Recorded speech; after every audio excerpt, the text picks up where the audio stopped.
Hey yo, check this out. This DJ Evil D representing Black Moon, Beat Miners, Rocksteady Crew, America's Most Wanted DJs, Beat Miners Radio. I got a lot of jobs, but check this out. You're rocking with Beat Resource. You know what I'm saying? It's the Beat Resource.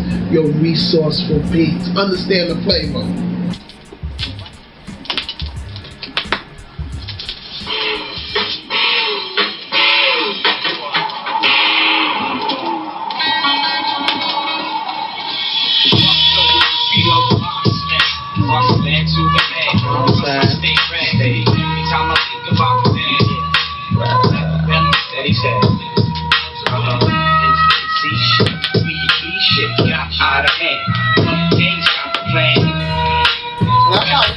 Shows, man, you know, I didn't use DAT recorders.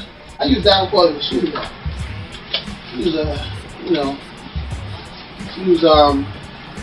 turntables, man, you know. So, but that's what that's about. Yeah. So. Man, we still on our analog show over here. You know we do the Serato Rex. Like, it's like the way technology is now, you can do stuff on anything, man. You can make beats on your iPad. I have a homegirl who recorded her album on her iPhone. Her whole album was on the iPhone? Yeah, she recorded her album on GarageBand on her iPhone. On GarageBand? Yeah. Wow. And, yo, you wouldn't know the difference. Wouldn't even know the difference. What kind of mobile apps do you use now? I don't. Really? Like, I being that DJ, I have Serato on my computer. Okay. So I'll sit in Serato and chop up a record. Like, I'll sit there and put, like, my IDs on the record to certain parts I want to chop. And I'll sit there and, bang, bang, bang, bang, bang, bang, all day. And then when I get in front of my equipment, I will just work. But, like, I have mobile apps. Like, I'm still not into the mobile app thing like that because my sound is my sound. Yeah. And I've always been the dude. When I made a beat, I bought 2 copies of a record and cut it up. Okay. And I would tape myself cutting up the record. Then I would listen back to it. And somewhere along the lines where I was cutting it, I made the loop or the chop that I'm gonna do.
And that's how everything starts from DJing with me.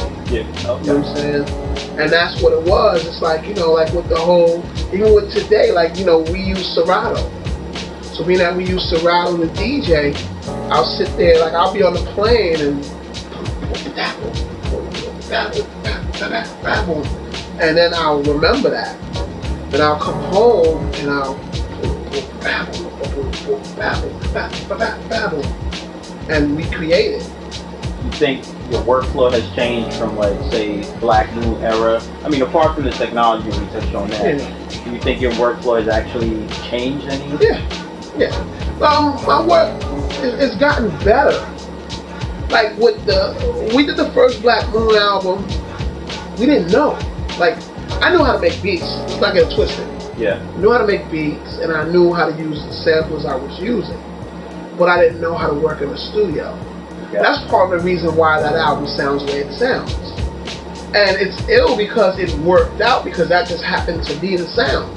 I mean, hip hop at that time. Yeah, it was grit. It was gritty. It was grit. Yeah. You know, but then if I'm listening to, it was funny because I remember listening to Dr. Dre's album, and I was like, this album is so clean. Why?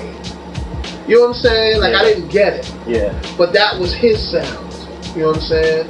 My sound is the dirty, grimy, you know. And what happened was, once I learned the studio, that's when we started doing remixes, and that's when we started getting into doing Smith & Wesson's album. Yeah. Smith & Wesson album is a cleaner Enter the Stage, but it's still grimy. Yeah. And that's the thing about it. The reason it's a cleaner Enter the Stage is because I learned how to work in the studio by the time we did I Got You Open remix, the B-sides of the Black Moon singles, Killing Every Nigga, and Murder MCs. I learned how to work in the studio. And plus we finally got into D&D the way we're supposed to get into D&D. Because we started the album in a studio called Calliope. Okay. Calliope is the studio that Brand Nubians did their first album, that Daylight did their first album. And now you know the sound because Black Moon's album, Brand Nubian's album, Daylight's album has that same nasty sound. You know? And it's ill because I used to see Daylight up there and Prince Paul. And you know, I would see, like, we didn't know each other. It was high and by, you know. But I would see them and be like, wow. I would see Stetsasonic up there. I would see, you know, Tribe. I wasn't there for Tribe. Tribe left before I got there. But Brand Nubians also left before I got there. But you know, I would see cats up there working. I would see Black Sheep all the time working. You know, but it's like at the end of the day, that studio, it was a dope hip hop studio, but it was a whack studio. They didn't have a lot of outboard gear. They didn't have no automation, so you know, it was what it was. Very basic setup, you know. It's nothing complicated. My SP, well, MPC 2000, my 950. Couple pieces of outboard gear, analog outboard gear, Pro Tools, laptop, of course 2 turntables. You know, you gotta do that. Yeah. And this is a very small portion of my records. All my records are downstairs. Where? It's crazy. You know, they always ask how many records. I stopped counting because we got records on every floor. I got records upstairs, I got records on the 3rd floor, I got records down here, I got records in my bedroom, I got records. The whole basement is just records. Nice. You know? Like, I don't know if you've seen Crate Digger series, that was in our basement. You know? That was downstairs? Yeah, that was in the basement. You know, like where I showed the Biggie acetate. Yeah, yeah, the acetate. That's the one with the where you got that one side. Yeah, like, you know, I tell people, like, you know, acetates are, you know, we you know, one like side is groove. Before Serato, you know. One side is groove, yeah. And the other side is still. The other side is, it's like, you know, it's a test press of a record, basically. You know, you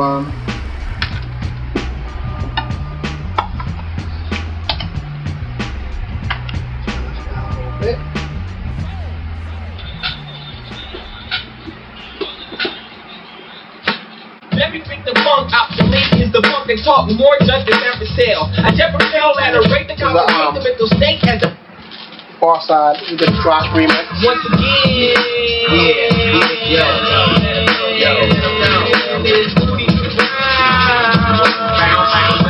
from the beat jump, far side in the with the beat money. Yo, let me take that. Let me pick the funk out the link is the funk and talk. It's like, you know, what you call it, like, you know, acetates. You know, I got special dub plates that I will not reveal, but you know, like, you know, when we did the Black Moon shows, we used all vinyl. Yeah. Some stuff I didn't have on vinyl, so express acetates of the instrumentals. Just in a nutshell, for any up and coming producer, like, what would be the best things? I would say number one, before anything, learn about marketing and promotion.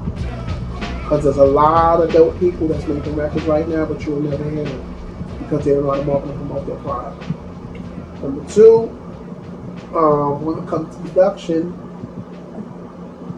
do not try to follow a trend. Do not follow a fad.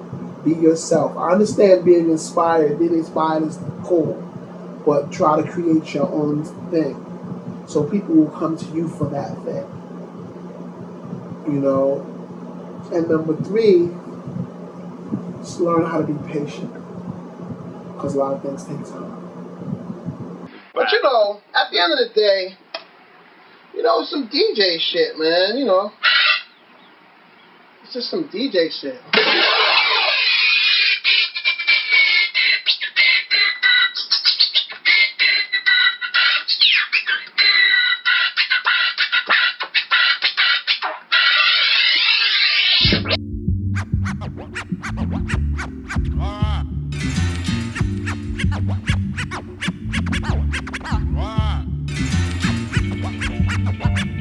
All right.